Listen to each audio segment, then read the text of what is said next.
அனைவருக்கும் வணக்கம். இன்னைக்கு வீடியோவில் என்ன பார்க்க போகிறோம் அப்படின்னா, மிதுன ராசிக்காரர்களுக்கு இனி வரக்கூடிய அடுத்தடுத்த நாட்களில் பலன்கள் எப்படி அமைந்திருக்கு அப்படின்னு நாம் தெரிஞ்சுக்க போகிறோம். நீங்கள் 12 ராசியில் என்ன ராசிக்காரங்க அப்படிங்கிறத கீழே கமெண்ட் பாக்ஸில் மறக்காமல் பதிவிட்டுட்டு வீடியோக்கு ஒரு லைக் பண்ணிடுங்க. உங்களுக்கு பிடித்த தெய்வம் என்ன தெய்வம் அப்படிங்கிற கீழே தெய்வத்தினுடைய பெயரை பதிவிட்டுட்டு வீடியோவை தொடர்ந்து பாருங்கள். நீங்கள் இன்னும் நம்ம சேனலை சப்ஸ்கிரைப் பண்ணாமல் இருந்தால் சப்ஸ்கிரைப் பண்ணிக்கோங்க. வாங்க வீடியோக்குள்ளே போகலாம். எதிர்ப்புகளை புத்திசாலித்தனத்தால் முறியடிக்கக்கூடிய புதனை அதிபதியாக கொண்ட மிதுன ராசிக்காரர்கள் அப்படின்னு தான் சொல்லணும். சூரிய பகவான் உங்களுடைய ராசிக்கு 10ஆம் இடத்துல அமர்ந்திருக்காரு அப்படின்னு பார்த்தோம்.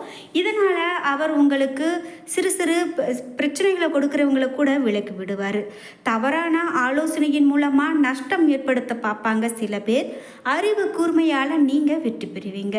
மேலும் சந்திர பகவானுடைய இடப்பெயர்ச்சி தொழில் மிகப்பெரிய மாற்றத்தை உங்களுக்கு கொடுக்கும் அப்படின்னு சொல்லலாம். வியாபாரம் சீராக நடக்கும். செவ்வாய் 9ஆம் இடத்துல இருக்காரு. இதனால் வாங்கிய நிலத்துக்கு பத்திரம் போடுவதில் இழுபறி நிலை உண்டாகலாம். பண விஷயத்தில் சிலர் உங்களை ஏமாற்ற நினைக்கலாம். எச்சரிக்கையாக இருக்கிறது நல்லதுங்க. புதன் 10 மற்றும் 11ஆம் வீட்டில் இருக்காரு. போட்டி பந்தயங்களில் வெற்றி கிடைக்கும் உங்களுக்கு. ஆன்லைன் வர்த்தகங்கள் அமோகமாக நடக்கும். குரு பகவான் 11ஆம் வீட்டில் இருக்காரு. அரசு ஊழியர்களுக்கு இடமாற்றம் ஏற்படலாம். தனியார் துறையில் அக்கறையோடு வேலை பார்க்க வேண்டும். சுக்கிரன் 9ஆம் வீட்டில் இருக்காரு. கலைத்துறையினர் போராடி வெற்றி பெறுவீங்க. அலங்கார பொருட்களினுடைய விற்பனை மிகுந்த லாபத்தை உங்களுக்கு கொடுக்கும். சனி பகவான் 9ஆம் இடத்துல இருக்காரு. கோபத்தை குழி தோண்டி புதைத்து விடுவது நல்லது. எந்த விஷயத்திலும் பெரிதாக நீங்கள் கோவப்பட்டு அந்த காரியத்தை கெடுக்காமல் இருக்கிறது தான் நல்லது. அதனால் கோவப்படாமல் எந்த விஷயத்தையும் செய்வீங்க அப்படின்னா உங்களுக்கு மிகவும் நல்லது. இல்லை அப்படின்னா குடும்ப அமைதி கெட்டு போகிறதுக்கான வாய்ப்பு கூட ஏற்படலாம். அதனால் நீங்கள் கவனமாக இருக்கணும் அப்படின்னு சொல்லப்படுதுங்க. இது மட்டும் இல்லாமல் ராகு 10ஆம் வீட்டில் இருக்கார். ஆன்மீக பெரியவர்களுடைய ஆசையால் நல்லது நடக்கும்.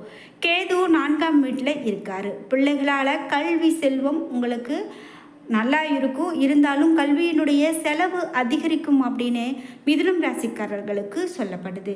இந்த வாரத்தில் நீங்கள் ஏதாவது ஒரு செயலை மேற்கொண்டீங்க அப்படின்னா முருகப்பெருமானுடைய வழிபாட்டை வழிபட்டு முடித்துவிட்டு நீங்கள் மேற்கொள்வது உங்களுக்கு மிகவும் நல்ல பலனை கொடுக்கும் அப்படின்னே சொல்லலாம். பிறர் உங்களை தவறாக வழிநடத்தக்கூடியதற்கான வாரமாக இந்த நாட்கள் அமையலாம்.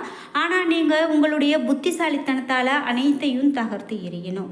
நீங்கள் சாதுரியமான வகையில் முடிவெடுக்க வேண்டும். நிலம் மற்ற சொத்துக்கள் மூலமாக உங்களுக்கு நல்ல ஒரு பிரச்சனைகள் தீர்ந்து நல்ல ஒரு விஷயந்தான் நடக்கும். நிலம், கட்டடங்கள் அல்லது மூதாதையார் சொத்து தொடர்பான பிரச்சனைகள் உங்களுக்கு இருந்திருக்கும். அதற்கெல்லாம் ஒரு தீர்வு கிடைக்கும். அந்த பிரச்சனைகள் மீண்டும் எழுந்து அப்புறம்தான் முடிவடையும். மேலும் குடும்ப பிரச்சனை அல்லது வணிக ரீதியான பிரச்சனைகளின் போது நீங்கள் அமைதியாக இருக்கிறது நல்லது. வீண் வம்புக்கு சண்டைக்கு இதுக்கெல்லாம் யார்கிட்டையும் போகாதீங்க. உங்களுக்கு அதிர்ஷ்டமான எண் என்று பார்க்கும்போது 2. உங்களுக்கு அதிர்ஷ்டமான நிறம் என்று பார்க்கும்போது பச்சை நிறம். இந்த அதிர்ஷ்டமான நிறம் என்பது உங்களுடைய வாழ்க்கையில் நிறைய நல்ல மாற்றங்களை கொடுக்க போகிறது அப்படின்னு சொல்லலாம். இதே போல் இந்த மிதுன ராசிக்காரர்களுக்கு செயல்களை அறிவுபூர்வமாக அணுக வேண்டியது அவசியம் என்று சொல்கிறாங்க. அமைதியின்றி நீங்கள் காணப்படுவீங்க. உங்களுடைய அணுகுமுறையில் பொறுமை மிகவும் அவசியம். சமயோஜித புத்தியாக நீங்கள் யோசித்து செயல்பட வேண்டும். நீங்கள் சமயோஜிதமாக யோசித்து இன்றைய பணிகளை எல்லாமே குறித்த நேரத்துக்குள்ளே முடித்து காட்டுவீங்க. நம்பிக்கையுடன் இந்த நாட்களை நீங்கள் எதிர்கொள்வீங்க. இதனால் உங்களுக்கு வெற்றி நிச்சயம் என்றே சொல்லலாம். தேவையற்ற மன வருத்தங்கள் காணப்படலாம். அதனால் எந்த தேவையில்லாத விஷயத்தையும் போட்டு நீங்கள் குழப்பிக்க வேண்டாம். இத்தகைய உணர்வை நீங்கள் தவிர்த்தீங்க அப்படின்னாலே உங்களுக்கு நல்லது. பிரார்த்தனை மற்றும் தியானங்கள் மூலமாக ஆறுதல் பெறலாம்.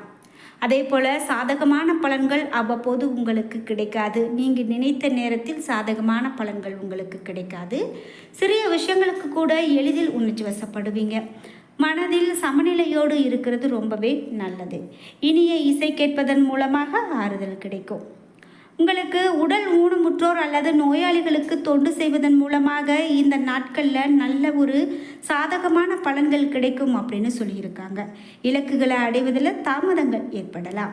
இது மட்டும் இல்லாமல் நீங்கள் ஒரு முக்கியமான முடிவை எடுக்கிறீங்க அப்படின்னா 1க்கு 2 முறை யோசித்து அந்த முடிவை எடுக்கிறது உங்களுக்கு மிகவும் உகந்தது என்று சொல்கிறாங்க.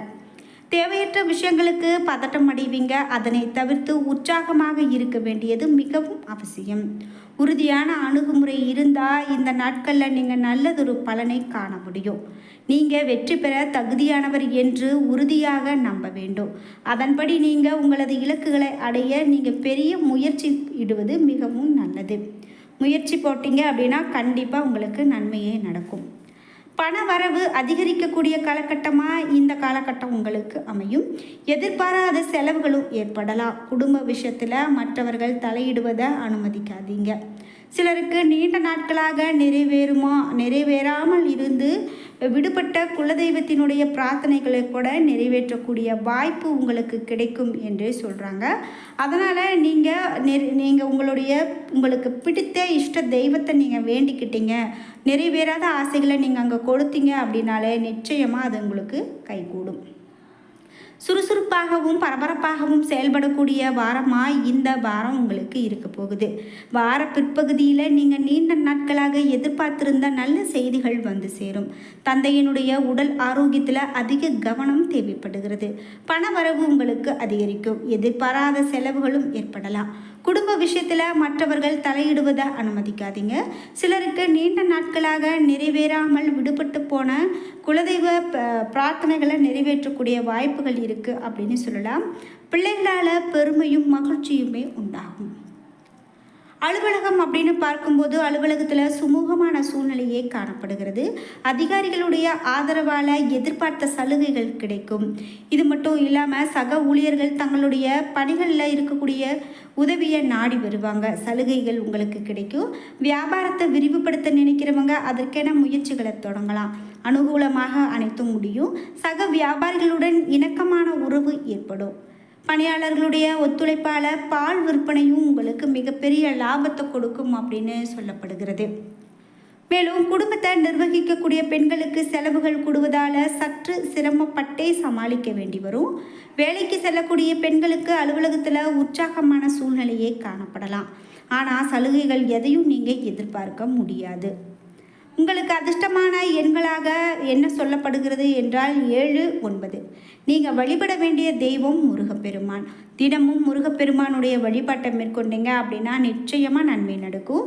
இது மட்டும் இல்லாமல் நீங்கள் வீட்டு பூஜை அறையில் தீபம் ஏற்றி வைத்து முருகப்பெருமானுடைய பெயர்களை பாராயணம் செய்து வழிபட்டு வந்தீங்க அப்படின்னா நிச்சயமாக உங்களுக்கு நல்லதொரு வழிகாட்டியாக முருகப்பெருமான் இருப்பார் என்று சொன்னால் அது மிகையாகாது.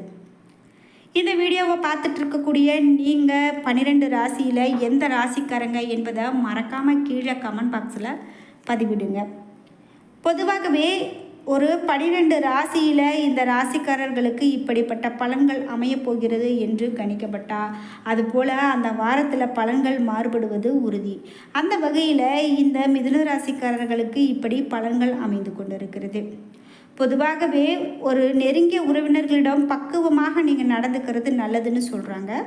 தேவையற்ற பிரச்சனைகளை இதனால் தவிர்க்கலாம். கணவன் மனைவிக்கு இடையே அந்யோன்யம் அதிகரிக்கக்கூடியது அப்படின்னு சொல்கிறாங்க. அதாவது எப்போவுமே சண்டை அப்படின்னு இருக்கிறவங்க கூட இந்த காலகட்டத்தில் சற்றே ஒரு சண்டை இல்லாமல் ஒரு அந்யோன்யம் அதிகரிக்கக்கூடிய நாட்களாக இருக்க போகிறது அப்படின்னு சொல்கிறாங்க. நீண்ட நாளாக சந்திக்காமல் இருந்த நண்பர்களை சந்தித்து மகிழக்கூடிய நாட்களாக இந்த நாட்கள் உங்களுக்கு அமையுங்க. பிள்ளைகள் வழியில் சில பிரச்சனைகள் ஏற்படக்கூடும். சற்று பொறுமையை கடைபிடிக்கிறது தான் உங்களுக்கு நல்லது. எந்த விஷயம் எடுத்தன் கவித்தன்னு நீங்கள் சண்டையிட்டு எதுவும் பண்ணி முடிக்க முடியாது. அதனால் மிகவும் பொறுமையாக இருந்து காரியத்தை சாதிக்கிறதே மிகவும் நல்லது. ஏன்னா நண்பர்களே, இன்றைக்கி வீடியோவில் இந்த மிதுன ராசிக்காரர்களுக்கு எப்படிப்பட்ட பலன்கள் அமையப்போகிறது அப்படின்னு தெரிஞ்சுக்கிட்டோம். இந்த வீடியோ உங்களுக்கு பிடிச்சிருந்தா லைக் பண்ணுங்கள், ஷேர் பண்ணுங்கள், கமெண்ட் பண்ணுங்கள். மறக்காமல் நீங்கள் 12 ராசியில் என்ன ராசிக்காரங்க அப்படிங்கிறத கீழே கமெண்ட் பாக்ஸில் பதிவிடுங்க. நீங்கள் இன்னும் நம்ம சேனலை சப்ஸ்கிரைப் பண்ணாமல் இருந்தால் சப்ஸ்கிரைப் பண்ணிக்கோங்க. கூடவே இருக்க பெல் ஐக்கானை மறக்காமல் கிளிக் பண்ணிடுங்க. அப்போ தான் நாங்கள் போடுற இது போன்ற பயனுள்ள வீடியோக்கள் உடனுக்குடன் உங்களுக்கு நோட்டிஃபிகேஷனாக வந்து சேரும். நன்றி வியூவர்ஸ்.